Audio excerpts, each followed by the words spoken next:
గుంటూరు జిల్లా తెనాల్లో గంజాయి బ్యాచ్ వీరంగం సృష్టించింది. చిన్నపిల్లల ఘర్షణలో నచ్చ చెప్పేందుకు ఓ ఫ్యామిలీపై దాడి దిగారు. గొడవ పడొద్దు అన్నందుకు షేక్ రెహమాన్ కుటుంబంపై సుమారు 10 మంది యువకులు కర్రలు, రాడ్లు, బీరు బాటిల్తో దాడి చేశారు. దీంతో షేక్ రెహమాన్ తీవ్రంగా గాయపడ్డారు. బాధితులను ప్రభుత్వ ఆసుపత్రికి తరలించారు.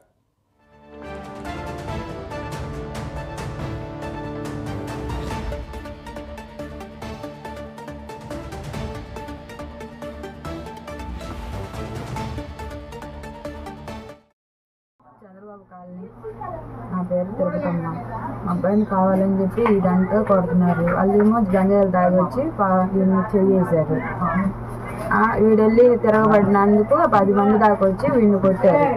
వీడిని కొట్టుకున్నారని చెప్పి వీళ్ళందరూ మా లైన్లో వాళ్ళు వచ్చి అడ్డం పడినందుకు రాత్రి వచ్చి వాళ్ళని తలకాయ పగలు కొట్టారు. అది జరిగింది. షేక్ ఫాతిమా అండి, చంద్రబాబు కాలనీ 1వ లైన్ మాది.